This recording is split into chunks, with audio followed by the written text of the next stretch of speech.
Hello students, welcome to Vaibhav explains. आज हम बात करने वाले हैं एनएसओ क्लास 6 साइंस ओलंपियाड के कुछ क्वेश्चंस की डिस्कशन करेंगे और सेट बी लेवल 1 लेवल के क्वेश्चंस होंगे ये, और हर एक क्वेश्चंस को डिटेल में समझेंगे, जानेंगे और उसके बारे में बात करेंगे। चलिए शुरू करते हैं। फर्स्ट क्वेश्चन स्टूडेंट्स हमारे पास है यहाँ पे, read the given statements and select the option that correctly matches. इसमें हमको ट्रू एंड फॉल्स पता करना है स्टूडेंट्स। पहली है, the predominant element in the composition of earth is iron. ये कह रहा है कि जो प्रीडोमिनेंट कंपोनेंट है वो आयरन होता है, तो ये स्टेटमेंट बिल्कुल सही है, true. Second statement, the sun contains 75% of the mass of the solar system. जो सन है वो 75% मास कंटेन करता है सोलर सिस्टम का। अब ये स्टेटमेंट बिल्कुल गलत है, फॉल्स, ऐसा नहीं होता। The radius of the sun is comparable to the radius of the earth. जो सन का रेडियस है वो कंपेरेबल होता है रेडियस ऑफ अर्थ के, और ये स्टेटमेंट आपकी पूरी तरह गलत है, false. Fourth statement, the earth is the densest among all the planets in our solar system. हाँ, ये स्टेटमेंट ट्रू है। ठीक है स्टूडेंट्स, तो यानी हमारे पास आएगा ट्रू, फॉल्स, फॉल्स और ट्रू। अब ऐसा कौन सा ऑप्शन हमारे पास, देखें जरा। ये ऑप्शन है number D, true, false, false, true. तो हमारा आंसर जाएगा 11th का D answer, D option. Okay students, चलिए अब चलते हैं नेक्स्ट ऑप्शन पे। नेक्स्ट क्वेश्चन है, ये क्वेश्चन बड़ा अच्छा क्वेश्चन है, इंटरेस्टिंग क्वेश्चन है, तो ध्यान से देखेंगे इसे। The given flow chart represents some observation about the types of forces. Types of forces के बारे में कुछ ऑब्जर्वेशन दी गई हैं, जरा देखते हैं इनको। सबसे पहले कह रहा है कि फोर्स, क्या वो फोर्स है? Yes. Is it a contact force? क्या वो कॉन्टैक्ट फोर्स है? यस। और कॉन्टैक्ट फोर्स होने की वजह से क्या वो हीट प्रोड्यूस कर रहा है? यस। तो हम जानते हैं स्टूडेंट्स, अगर कोई कॉन्टैक्ट फोर्स है तो कॉन्टैक्ट फोर्स किसको कहते हैं स्टूडेंट्स? वो होता है फ्रिक्शन।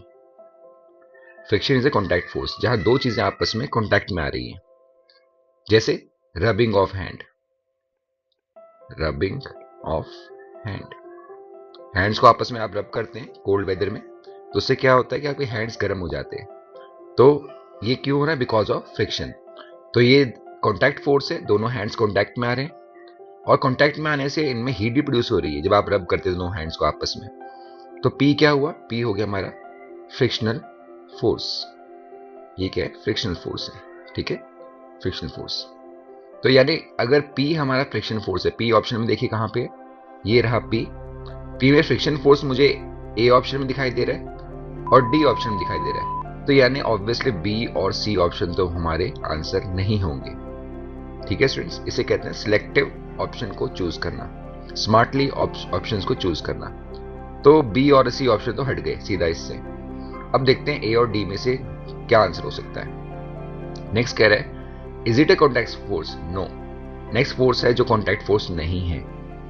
नेक्स्ट कह रहा है, does it cause things to have weight? क्या उसकी वजह से कोई वेट कॉज होता है? अगर नहीं तो वो एस है।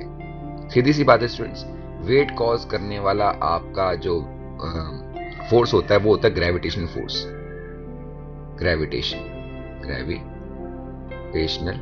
फोर्स, ठीक है, जिसकी वजह से क्या होता है, कोई भी ऑब्जेक्ट जो है डाउनवर्ड्स खींचता है टुवर्ड्स ग्रेविटी, उसकी वजह से उसका वेट होता है। तो आर क्या है? अगर हम यस माने उसके पास ग्रेविटेशनल फोर्स है, तो आर क्या हो? Gravitational force. ठीक है, और अगर नहीं तो बिना ग्रेविटेशनल फोर्स के कोई चीज अगर किसी के पास खिंच रही है तो वो क्या हो सकता है? वो मैग्नेटिक फोर्स हो सकता है। ठीक है स्टूडेंट्स, और यहां पे लिखा हुआ डज इट प्रोड्यूस हीट? क्या उससे प्रोड्यूस हीट हो रही है? अगर हीट प्रोड्यूस नहीं हो रही है तो वो क्यू है। There are some forces students, कुछ ऐसे फोर्सेस हैं हमारे नेचर में जिनके आपस में कॉन्टैक्ट होने पर भी हीट प्रोड्यूस नहीं होती है, जैसे उसे बोलते हैं elastic force, elastic spring force. जो स्प्रिंग होता है वो इलास्टिक होता है, वो स्ट्रेच कर रही है, छोड़िए, वो कॉन्टैक्ट में आ रहा है बट उससे हीट प्रोड्यूस नहीं हो रही है। तो ऐसा कौन सा ऑप्शन है जहां पर P मैग्नेटिक फोर्स हो, सॉरी S जो है मैग्नेटिक फोर्स हो, S में मैग्नेटिक फोर्स देखिए, ये रहा यहां पे,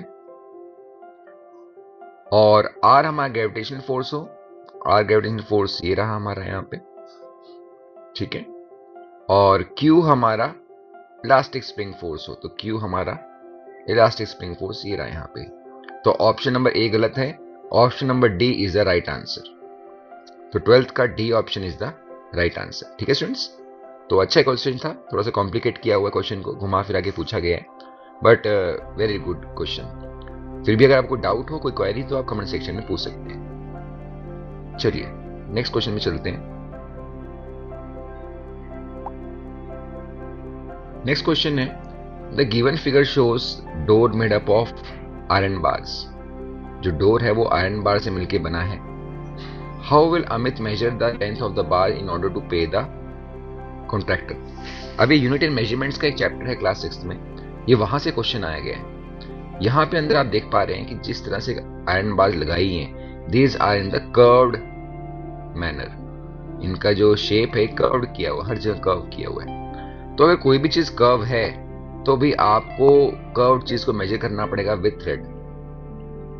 कर्व्ड चीजों को आप मेजर करते हैं बाय यूजिंग थ्रेड, बट ये कहीं कहीं पे स्ट्रेट भी है। जैसे देखिए यहाँ पे ये एरिया है, मैं क्लियर कर देता हूँ, ये जो एरिया है ये स्ट्रेट है, ठीक है। इसी तरह से ये जो एरिया जा रहा है ये स्ट्रेट है, ये जो एरिया जा रहा है, ये जो एरिया जा रहा है ये भी स्ट्रेट है।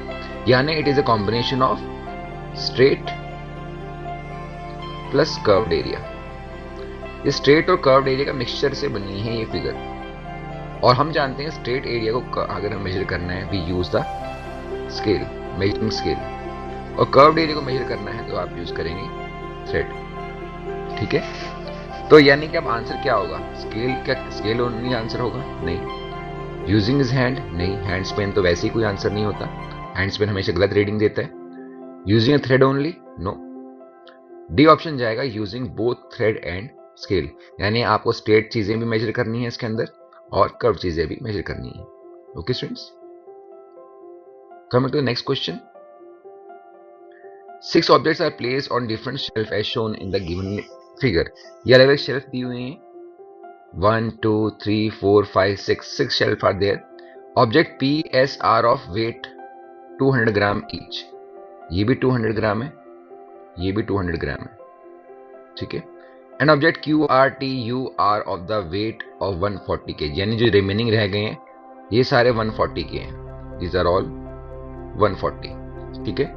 Which one of the following option correctly represent the decreasing order of the value of gravitational potential energy of the object। आपको decreasing order लगाना है gravitation potential energy का, ठीक है। gravitation potential energy का आपको decreasing order लगाना है, यानी घटती हुई लगानी है। सबसे ज्यादा किसकी होगी उसको सबसे पहले, फिर उससे कम, फिर उससे कम और फिर उससे कम। इस तरह से आपने अलाइन करना है, ठीक है। अब देखिए ग्रेविटेशनल पोटेंशियल एनर्जी GPE से लिख रहा हूं मैं, ये डिपेंड करती है हाइट ऑफ ऑब्जेक्ट पे। जितनी ज्यादा हाइट होगी और जितना ज्यादा वेट होगा, वेट, उतनी ज्यादा उसकी ग्रेविटेशनल पोटेंशियल एनर्जी मानी जाएगी। ठीक है स्टूडेंट्स, ये कॉन्सेप्ट होता है ग्रेविटेशनल पोटेंशियल एनर्जी का। The more the height and weight is, the more is the gravitational potential energy. तो यहाँ पे हाइट और वेट दोनों किसके ज्यादा है? यहाँ पी के ज्यादा है, इसका हाइट भी सबसे ज्यादा है और वेट भी ज्यादा है, तो P को सबसे पहले रखेंगे हाई। उसके बाद नेक्स्ट हाइट और वेट के मामले में ये आता है T नंबर। इसमें वेट तो कम है P से, लेकिन हाइट उसके इक्विवेलेंट है, उसके बराबर है, तो नेक्स्ट आएगा फिर T, ठीक है। और उसके बाद आप देखें 3rd नंबर पे R आता है। इसकी हाइट दोनों से कम है, लेकिन वेट क्या है? वेट बराबर है 140, तो नेक्स्ट आएगा R, ठीक है। और उसके बाद हमारे पास आएगा U, R से थोड़ी नीचे हाइट है इसकी U की, देन आएगा U, और U के बाद कम हाइट है Q की, फिर आएगा Q, और उसके बाद सबसे लोएस्ट हाइट है S की, सबसे कम आएगा S का, ठीक है। तो जहां पे ये ऑप्शन होगा P T R U Q S, वो हमारा आंसर होगा, ठीक है स्टूडेंट्स। तो आइए देखते हैं कि भाई ये आंसर कहां बन रहा है, कौन से ऑप्शन में बन रहा है। ऐसा क्यों हुआ students? Because of the gravitational potential energy, जो डिपेंड करती है हाइट एंड वेट दोनों पर। अगर हाइट और वेट दोनों ज्यादा है, ग्रेविटेशनल पोटेंशियल एनर्जी ज्यादा होगी।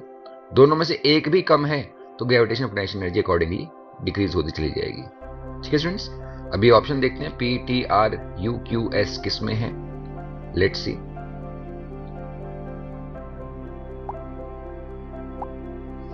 ये देखिए स्टूडेंट्स, यहां पे सी ऑप्शन दे रखा है। ठीक है, तो इसका आंसर जाएगा 14 का सी ऑप्शन। ठीक है स्टूडेंट्स, बाकी रिमेनिंग क्वेश्चन हम करते हैं नेक्स्ट वीडियो के नेक्स्ट पार्ट में। इस पार्ट में इतना ही, अगली वीडियो में मैं इसके रिमेनिंग क्वेश्चंस करवाता हूं। बने रहिए मेरे साथ और देखते रहिए वेब एक्सप्लेन्स। Thank you.